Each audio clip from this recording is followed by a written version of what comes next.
Hindi pa po na isasampa ang kasong pandarambong na posibleng harapin ni Janet Lim Napoles at ang iba pa ay sinasangkot sa umano'y 10 bilyong pisong pork barrel scam. Gayunpaman, ngayon pa lang, lumulutang na ang tanong kung pwede bang maging state witness si Napoles. Malabo raw ito sa ngayon ayon sa Department of Justice, pero pag-aaralan daw nila ito, depende kung may isisiwalat na impormasyon si Napoles. Nakatutok si Lea Manyalak del Castillo. Ngayong sumuko na si Janet Lim Napoles, may aaminin kaya siya tungkol sa bintang ng mga Peking Foundation niya na umano'y nakinabang sa 10 billion peso na pork barrel ng mga mambabatas?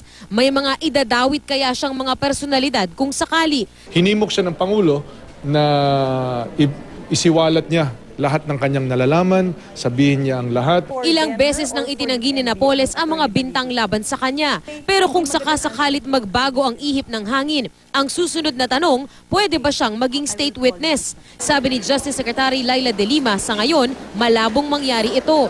Base sa salaysay ng mga whistleblower, si Napoles ang tinutumbok na utak ng pork barrel scam. Ganito rin ang opinyon ni Senador Miriam Defensor Santiago. Base sa Republic Act 6981 o Witness Protection Security and Benefit Act, hindi basta-basta pwedeng maging state witness.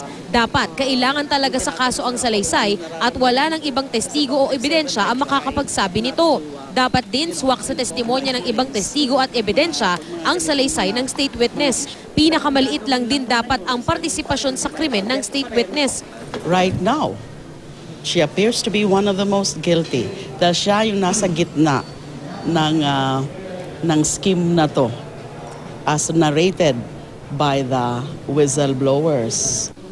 Pero sakaling may isisiwalat daw si Napoles na magpapatotoo sa umano'y 10 bilyong pisong pork barrel scam, pwedeng pag-aralan kung papasa siyang state witness.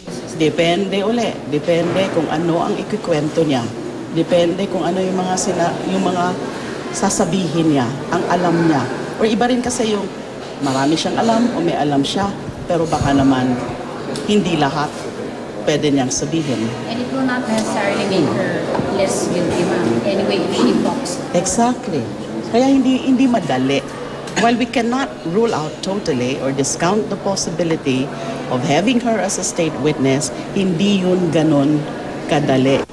Duda naman ang mga nasa oposisyon kung magiging state witness si Napoles. Pangamba ni United Alliance Secretary General Toby Chanco, baka puro taga-oposisyon ang ituro ni Napoles. Ganito rin ang nararamdaman ni Senador Jinggoy Estrada, isa sa mga sinasabing naglagak ng pork barrel sa ilang dummy foundation ni Napoles. Itinanggi na ni Estrada ang akusasyon at sinabing malinis ang konsensya niya. Since she's already under government custody, as I've mentioned earlier, some unscrupulous elements might just put words into her mouth. I'm just hoping and praying that she will tell the truth, nothing but the truth.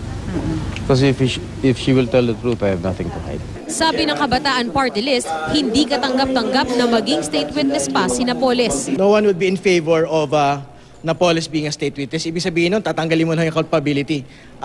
Mananagot ho talaga ang palasyo sa taong bayan kapag itutulak kung maging state witness si Janet Lim Napoles. Ayon kay De Lima, alam na niyang gustong sumuko ni Napoles. Inaasahan na rin daw niya na hindi sa NBI susuko ito. Sabi nila Sherda kanina, may issue raw si Napoles sa NBI, kaya kay Pangulong Aquino ito sumuko. It's the NBI which is investigating. It's the NBI which is going after her. And it is in fact, well, NBI is even a co-complainant in the serious illegal detention case filed by Ben-Hur. So I don't think you will expect Napoles or her family to be comfortable with the NBI. Pero nang tanungin kung masama ba ang loob niya dahil hindi siya kasama kagabi sa pagsuko ni Napoles, sabi ni De Lima, whatever I feel or the feelings I have, I think doesn't matter. I'm a public servant. Lea Manyalak del Castillo, nakatutok, 24 oras.